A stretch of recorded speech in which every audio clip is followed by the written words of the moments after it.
Hai Gorgeous, welcome to my place. Terima kasih sudah mengklik video ini.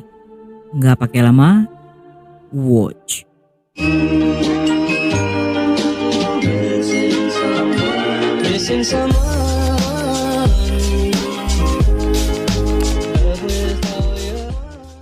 Pada 1 Oktober 2020, serombongan orang yang melewati daerah sepi yang berada di daerah Al-Rayah Tenia Aljazair saat itu melihat adanya kebakaran di sebuah rumah kosong. Walaupun rumah tersebut berada di daerah sepi yang jarang dilewati orang-orang, tetapi karena khawatir apinya akan menjalar kemana-mana, mereka pun segera menghubungi pemadam kebakaran. Setibanya di lokasi, petugas dan polisi mencium bau busuk yang berasal dari kobaran api. Namun saat itu mereka menduga jika ada beberapa anak yang mungkin membakar sampah di dalamnya dan menyebabkan kebakaran. Namun saat api telah padam, mereka menemukan jika sumber api bukan berasal dari sampah ataupun hewan yang terbakar, melainkan dari sesosok jasad manusia. Dalam penyidikan, di TKP polisi mencium aroma bau bensin, sedangkan korban yang dalam kondisi gosong dipastikan merupakan seorang wanita. Hal ini diketahui dari kartu identitas yang berada di antara barang-barang pribadinya yang ikut terbakar.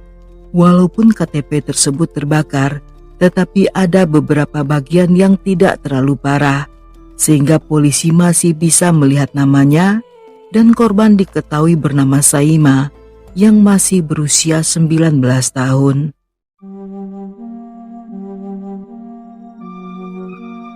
Sehari setelah penemuan jasad, seorang pemuda bernama Ryan mendatangi kantor polisi. Saat itu dia mengaku bahwa dia dan Saima pernah berada di dekat rumah kosong tersebut. Menurut pengakuannya, mereka bertemu karena Saima menelpon dan memberitahu bahwa dia baru saja bertengkar serta diusir dari rumah oleh ibunya. Dia pun meminta bantuan Ryan untuk mencarikan tempat menginap, tetapi karena tidak bisa membantunya, dia pun menyarankan Saima untuk menginap di rumah kosong tersebut.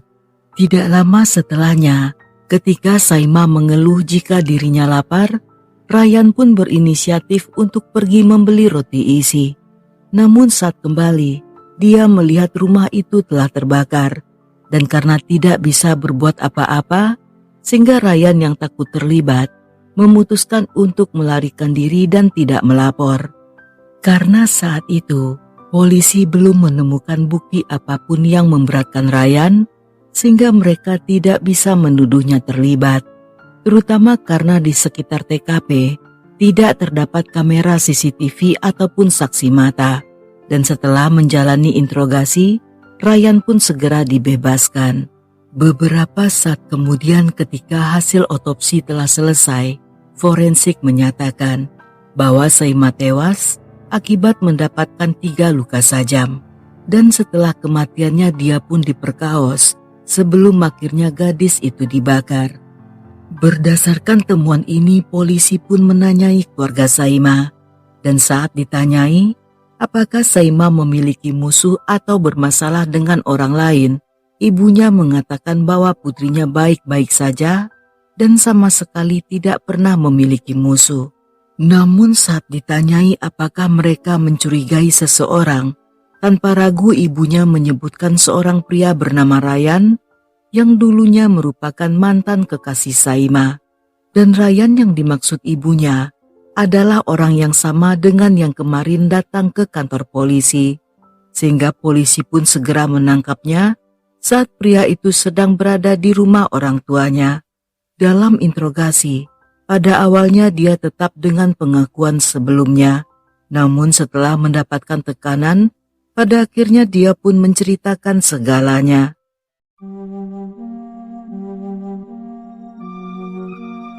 Pada tahun 2000, Faruka menikah dengan Mohamed, di mana setelahnya mereka tinggal di Al-Rayah yang merupakan lingkungan kumuh. Mohamed bekerja sebagai buruh bangunan dengan penghasilan pas-pasan. Sebelum menikah dengan Faruka, dia telah menikah sebanyak 3 kali dan memiliki 24 anak dari 4 pernikahan tersebut. Setahun kemudian Faruka melahirkan putri pertama yang diberi nama Saima, dan 2 tahun setelahnya disusul dengan kelahiran seorang putra bernama Amin. Setelah memiliki 2 orang anak, kehidupan mereka menjadi semakin sulit, sehingga untuk mengatasinya, Muhammad memutuskan mengambil pekerjaan di luar kota, yang karena hal inilah membuatnya selama beberapa waktu harus berjauhan dari keluarganya. Namun setelah mengumpulkan banyak uang, Muhammad ternyata telah memiliki rencana lain, dan alih-alih menyerahkan uang tersebut pada Faruka, dia justru menceraikan wanita itu. Setelah perceraian, Muhammad menyerahkan hak asuh anak sepenuhnya pada Faruka. Selain itu, dia juga menolak membiayai anak-anaknya dan meninggalkan mereka tanpa uang sepeser pun.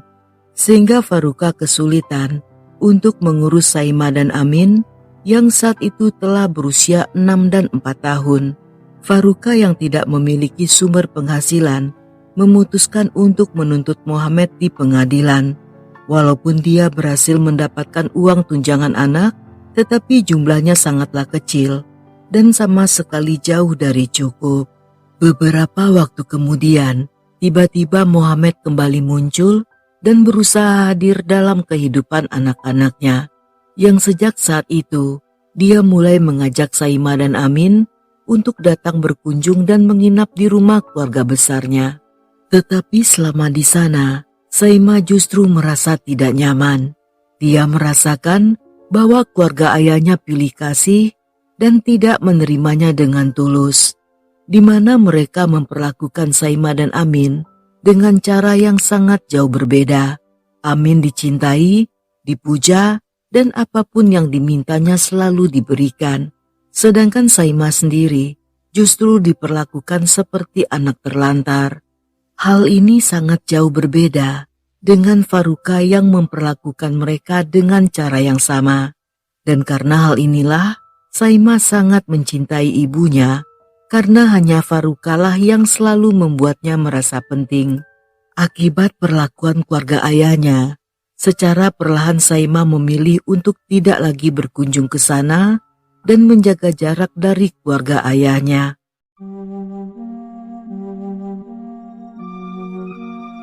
Pada masa itu, Faruka yang tidak pernah menikah lagi, semakin hari semakin mengalami banyak kesulitan. Dia bahkan tidak memiliki uang untuk memperbaiki atap rumah yang bisa runtuh kapan saja. Namun di saat dia hampir putus asa, ada beberapa tetangga yang berbaik hati membantunya. Seiring bertambah usia, kebutuhan Saima dan Amin juga semakin bertambah. Seperti gadis-gadis seusianya, Saima juga ingin berpakaian bagus seperti teman-temannya. Faruka yang tidak ingin putrinya rendah diri, saat itu memutuskan untuk mulai bekerja sebagai ART, sehingga setiap hari dia berangkat pagi dan berpindah-pindah dari satu rumah ke rumah lainnya sebelum akhirnya pulang menjelang maghrib. Melihat perjuangan ibunya, Saima yang rajin dan pintar bertekad ingin membalas jasanya dan membawa keluarga mereka keluar dari kemiskinan. Bahkan setiap kali sebelum tidur dan sambil memeluk Faruka, dia pun menceritakan impiannya tentang memiliki rumah dengan masing-masing kamar untuk mereka bertiga. Dan dia juga berjanji bahwa Faruka akan memiliki dapur yang sangat bagus, di mana sang ibu bisa memasak semua makanan kesukaan mereka. Saima adalah anak yang pendiam, jarang keluar rumah, dan lebih mementingkan belajar daripada bermain. Yang karena hal inilah, dia tidak memiliki banyak teman. Dan saat memasuki usia 13 tahun, dia memutuskan memakai hijab tanpa paksaan dari siapapun. Keputusan ini tentunya membuat Faruka senang. Dengan sifat Saima yang patuh dan bertanggung jawab, sehingga dia merasa tenang dan tidak pernah khawatir dengan putrinya. Namun sayangnya saat Saima berusia 15 tahun, dia mulai bergaul di lingkungan yang salah dan berteman dengan beberapa gadis yang memiliki gaya hidup hura-hura. Sehingga Saima yang mulai meniru gaya mereka, perlahan menjadi anak yang banyak tuntutan, di mana permintaannya melebihi dari kemampuan sang ibu. Tetapi lagi-lagi, Faruka yang tidak ingin putrinya merasa rendah diri, dan karena Saima juga kekurangan kasih sayang dari ayahnya, saat itu berusaha memenuhi semua permintaannya.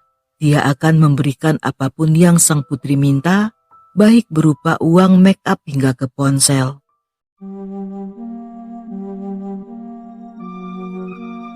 Sebagai remaja yang memasuki masa transisi, Saima yang membutuhkan figur seorang ayah, saat itu justru seolah kehilangan arah. Dia tidak memiliki pria dewasa yang bertugas mengawasi, mengajari, dan mencintai. Sedangkan Faruka sendiri, yang sudah terlalu lelah pulang bekerja, tentunya tidak memiliki tenaga untuk mengawasi putrinya selama 24 jam. Dan akibatnya, Saima yang masih naif, dengan mudah menjadi sasaran empuk untuk dimanipulasi oleh teman-temannya. Pada satu waktu, Saima yang merindukan ayahnya memberanikan diri untuk menelpon Mohamed. Namun Mohamed yang mengira jika putrinya menelpon untuk meminta uang, saat itu menanggapi Saima dengan sangat dingin. Dia bahkan mengatakan jika tidak ingin berurusan dengan Saima dan tidak akan mendukung masa depannya. Sejak saat itu, Saima tidak pernah lagi berharap. Dia melupakan jika memiliki ayah dan hanya mempedulikan ibunya. Ketika Faruka mengetahui hal ini, dia pun menghibur putrinya dan berjanji akan selalu ada untuk Saima. Karena sedih melihat sang putri yang diperlakukan buruk, Faruka semakin memanjakan Saima dengan memberikan apa saja yang dimintanya. Namun yang tidak diketahuinya, bahwa hal inilah yang di masa depan akan menjadi bumerang. Setahun kemudian melalui pertemanan di Facebook, Saima berkenalan dengan Ryan yang saat itu telah berusia 21 tahun. Mereka pun mulai berteman hingga akhirnya berpacaran. Yang karena hubungan mereka sangat serius, Ryan pun mengajak Saima untuk segera menikah. Karena pria itu berasal dari keluarga kaya serta berpengaruh, Saima pun mulai menganggap jika inilah jalannya untuk keluar dari kemiskinan yang selama ini membelenggunya. Dan ketika Saima memberitahukan pada ibunya bahwa ada seorang pria yang ingin melamarnya, Faruka tentunya merasa sangat kaget. Karena saat itu, Saima masih berusia 16 tahun, belum tamat sekolah, dan masih terlalu dini untuk memikirkan pernikahan. Namun dia lebih kaget lagi ketika mengetahui Ryan berusia 6 tahun lebih tua. Selain itu, keluarganya juga tidak menyukai Saima, serta menolak untuk melamar dengan alasan karena Saima berasal dari keluarga miskin dan tinggal di lingkungan kumuh. Walaupun tidak setuju dengan keinginan putrinya, tetapi Faruka saat itu tidak langsung melarangnya. Karena berbicara dengan remaja labil, tentunya membutuhkan kesabaran. Sehingga saat itu, Faruka memilih untuk menenangkan diri dan melihat bagaimana kelanjutannya. Beberapa hari setelahnya, Saima mengatakan jika Ryan akan datang melamar. Dan ketika melihat pria itu, Faruka seketika merasa aneh. Karena selain tidak membawa orang tuanya, Ryan juga datang dengan memakai pakaian biasa, seperti akan pergi main ke pasar. Dia tidak membawa apapun, baik itu bunga ataupun hanya sepotong kue. Sikapnya tidak terlihat seperti orang yang akan pergi melamar, dan seolah menunjukkan bahwa dia meremehkan Saima dan ibunya. Ketika Faruka bertanya apa pekerjaannya, dia sangat syok saat Ryan dengan santai menjawab jika dia adalah pengangguran sejati. Dan setelah menanyakan beberapa pertanyaan lainnya, Faruka menjadi semakin sakit kepala, di mana Ryan mengaku jika selain pengangguran, dia tidak berencana akan bekerja atau membangun bisnis. Dan setelah menikah, mereka akan tinggal di rumah orang tuanya. Tidak cukup sampai di sana, dia juga mengatakan bahwa walaupun orang tuanya tidak menyukai Saima, Tetapi Faruka tidak perlu memikirkannya karena itu adalah urusannya dengan keluarganya. Sedangkan soal mahar dan lain-lain, Ryan mengaku tidak punya karena menurutnya dia tidak perlu menyediakan apapun karena dirinya dan Saima adalah setara, di mana dia adalah pengangguran banyak acara, sedangkan Saima berasal dari keluarga miskin, yang karena hal inilah mereka pun menjadi impas. Perkataan Ryan seketika membuat Faruka merasa ngeri, dan dia tidak bisa membayangkan jika putrinya yang sudah susah dari lahir, di masa depan justru akan menjalani masa depan yang suram. Karena tidak ingin Saima menderita, Faruka pun menolak lamaran tersebut. Namun hal ini membuat Ryan menjadi emosi dan mulai berbicara dengan kasar, di mana dia mengatakan bahwa Faruka yang miskin dan tinggal di lingkungan kumuh seharusnya merasa bersyukur karena masih ada orang yang mau melamar putrinya. Mendengar hal ini, Faruka yang marah berusaha menenangkan diri dan mengatakan jika akan memikirkan lamaran tersebut. Dia tentunya tidak serius dan hanya ingin mengusir Ryan secara halus. Setelah Ryan pergi, Faruka dengan tegas melarang Saima untuk berhubungan dengan pria itu. Dia bahkan juga memberikan gambaran jika hidup Saima akan terasa seperti di neraka karena menikah dengan pria kasar, pengangguran, dan tidak punya ambisi. Terutama karena setelah menikah, dia akan tinggal bersama mertua yang jelas-jelas tidak menyukainya. Tetapi usaha Faruka sia-sia karena percuma menasihati orang yang sedang dimabuk cinta. Dan saat itu, Saima justru merasa bahwa ibunya tidak adil serta menolak Ryan hanya karena pria itu tidak bekerja. Sehingga walaupun di depan Faruka dia bersikap patuh, tetapi secara diam-diam mereka masih berhubungan.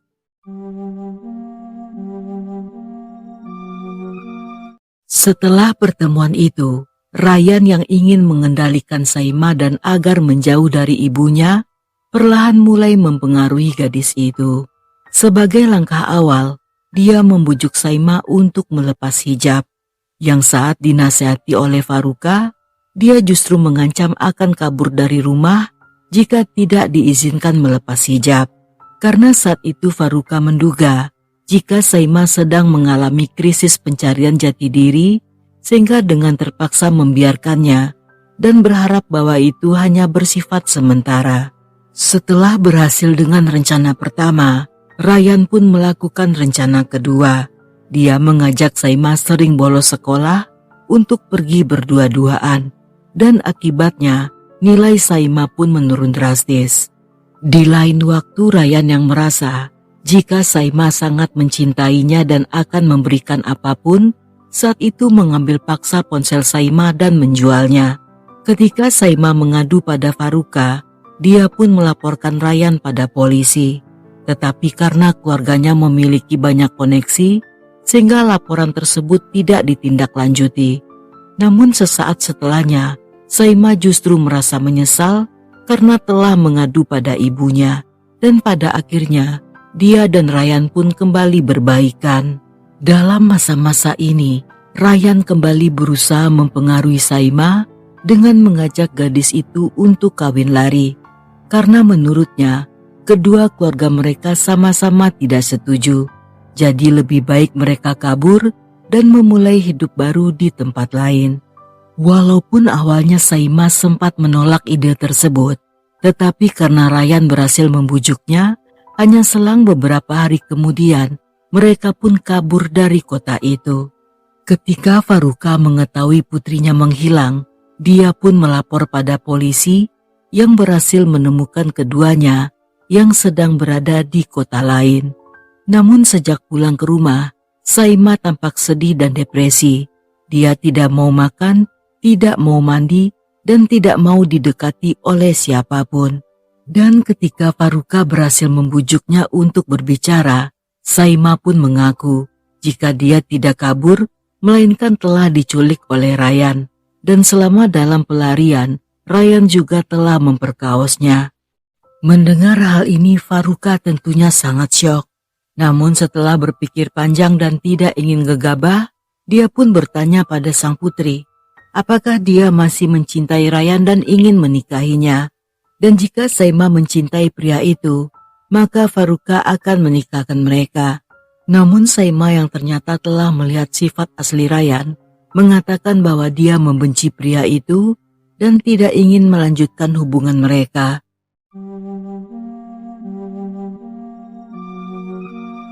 Dengan info tersebut, Faruka pun melaporkan Ryan pada polisi atas tuduhan penculikan dan pemerkosaan anak di bawah umur. Ketika Ryan mengetahui tentang laporan itu, hampir setiap hari dia mendatangi rumah Saima dan memohon agar Faruka mencabut gugatannya. Namun Saima dan ibunya menolak permintaan tersebut, hingga akhirnya Ryan pun ditangkap oleh polisi. Selama persidangan, pengadilan memberi saran agar Saima dan Ryan menikah demi untuk menghindari skandal. Yang saran tersebut tentunya ditolak oleh Saima dan ibunya. Tetapi selain mereka berdua, ayah Ryan juga menentang keras ide tersebut karena dia tidak ingin memiliki menantu yang berasal dari lingkungan kumuh.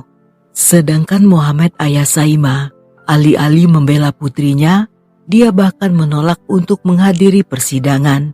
Dia juga mengatakan pada Faruka bahwa apapun yang terjadi pada gadis itu bukanlah urusannya. Tidak cukup sampai di sana, saudara-saudara Faruka yang sebelumnya dekat dengan keluarga mereka saat itu ikut-ikutan menjauh karena merasa malu dengan kasus yang menimpa Saima. Dan karena hal inilah, Saima dan ibunya harus berjuang sendirian. Yang setelah menjalani beberapa kali persidangan, saat itu Ryan divonis hukuman penjara selama 1 tahun serta membayar uang kompensasi sebesar 19 juta. Setelah kejadian itu, Saima kembali menjadi anak yang patuh. Dan pada satu waktu, salah seorang temannya yang sudah pindah ke Jerman memberi saran untuk ikut pindah. Menurutnya jika nanti Saima tinggal di Jerman, dia tentunya bisa mencari pekerjaan dan bisa mendapatkan jodoh yang lebih baik. Karena Saima adalah gadis yang pintar, sehingga temannya sangat percaya jika dia tentunya tidak akan mengalami kesulitan untuk beradaptasi. Saima yang menyukai ide tersebut segera memberitahukan pada ibunya, dan Faruka yang setuju tentu saja mendukung keinginan sang putri. Dia bahkan dengan semangat giat bekerja dan membiayai Saima untuk kursus bahasa Jerman. Di masa-masa Saima sedang sibuk dengan urusan kepindahan serta mempersiapkan dokumen, di saat bersamaan Ryan juga telah keluar dari penjara, sehingga Faruka menjadi sangat khawatir jika pria itu akan kembali untuk membalas dendam atau bahkan menyakiti putrinya. Namun dia sedikit tenang ketika Saima mengaku jika Ryan tidak pernah mencarinya. Mendengar hal ini, Faruka pun merasa tenang dan menduga jika Ryan telah melupakan mereka.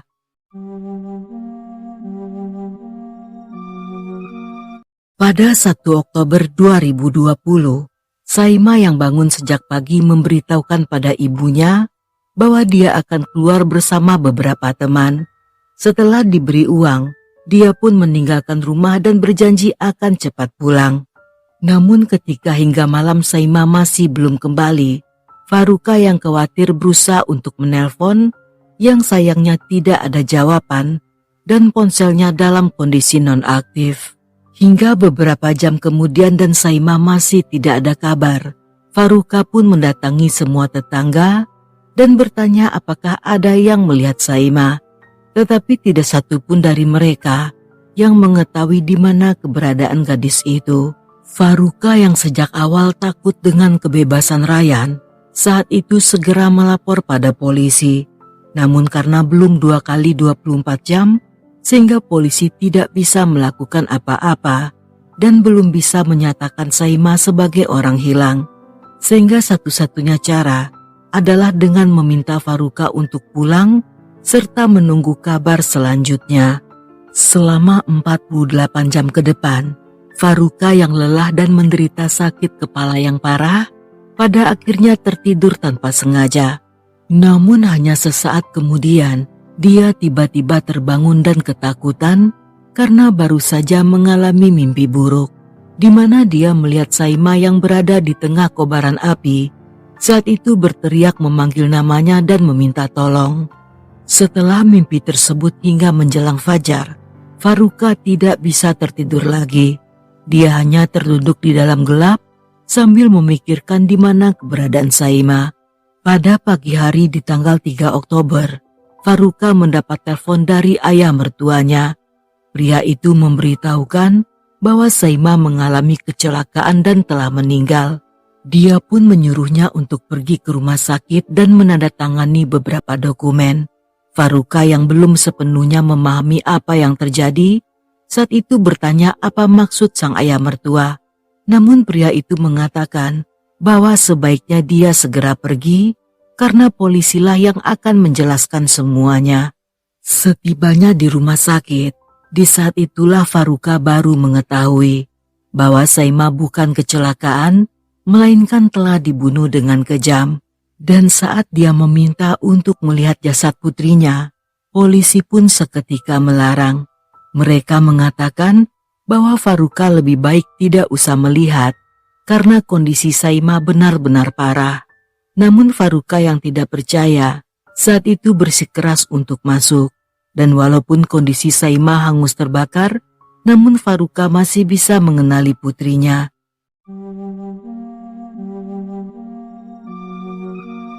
Yang terjadi sebenarnya, Ryan sangat terobsesi dengan Saima, sehingga setelah bebas dari penjara, dia berkali-kali menghubungi gadis itu, baik melalui telepon dan pesan Facebook. Namun karena Saima takut ibunya khawatir, sehingga dia tidak menceritakan hal ini. Yang dalam pesan-pesannya, Ryan kembali membujuk Saima untuk kawin lari, yang ajakan tersebut tentunya ditolak mentah-mentah oleh gadis itu. Dan akibatnya, Ryan yang sakit hati berencana ingin membalas dendam. Dengan alasan ingin membicarakan sesuatu serta ingin berdamai, Ryan mengajak Saima bertemu di rumah kosong pada tanggal 1 Oktober. Dan ketika gadis itu bersikeras menolak, Ryan yang mengetahui jika Saima sangat mencintai keluarganya, saat itu mengancam akan membunuh ibu dan adiknya jika Saima masih menolak untuk bertemu. Saima yang takut jika Faruka dan Amin akan celaka, dengan terpaksa menyetujui ajakan tersebut. Di hari kejadian, Saima pun berpamitan pada ibunya dengan alasan akan keluar bersama teman-teman. Namun setibanya di lokasi yang telah ditentukan, Ryan yang tiba-tiba muncul entah dari mana, seketika menikapnya berkali-kali hingga tewas di tempat. Dan setelahnya, pria itu pun memperkaosnya hingga puas sebelum akhirnya membakar jasadnya dengan tujuan agar kejahatannya tidak terbongkar. Karena Ryan berasal dari keluarga yang sangat berpengaruh, Faruka yang takut jika keluarganya akan menggunakan koneksi untuk membebaskan Ryan, saat itu memutuskan untuk melakukan siaran live di Facebook. Yang di sana, dia menceritakan tentang kisah putrinya. Dalam siaran yang ditonton oleh banyak orang tersebut, kasus ini pun seketika menjadi viral. Setelah siaran live tersebut, kisah Saima membuat seluruh masyarakat Aljazair ikut berduka, sehingga kasus Saima mulai diliput oleh banyak media hingga menarik perhatian presiden di negara itu. Dan sebagai bentuk simpati, sang presiden pun memberikan sebuah rumah baru yang lebih luas untuk ditempati oleh Faruka dan juga Amir. Dengan banyaknya dukungan masyarakat, keluarga Ryan tidak bisa lagi menyelamatkan putranya, yang setelah melewati banyak persidangan, pada akhirnya Ryan pun divonis dengan hukuman mati. Tetapi karena di Aljazair hukuman mati telah dihapuskan, sehingga dia akan menghabiskan sisa hidupnya di dalam penjara.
قالت لي يعني رايحة، ما نقول لها ما تروحيش يا ربي. قالت لي يا ماما حنخلص ابو الموت حتى اسمع في بنتي مقتولة يا بنتي، وعلاش وعلاش حرقتوا لي قلبي، وعلاش يا ربي. لو كان قالت لي باللي ريان او يهدد فيا يا ربي اولي كان اغتصبها، ما كنت حسبي الله ونعم الوكيل. عندي قضية من 2016 وانا معاها يا ربي. علاش يا ربي، علاش قلت معليش ما طلعش حقها، معليش يرجع لي ربي يحرق لي كبتي. إذا لا قلتوا بيا هذه راهي بنتكم يا تبون، هذه راهي بنتك يا تبون.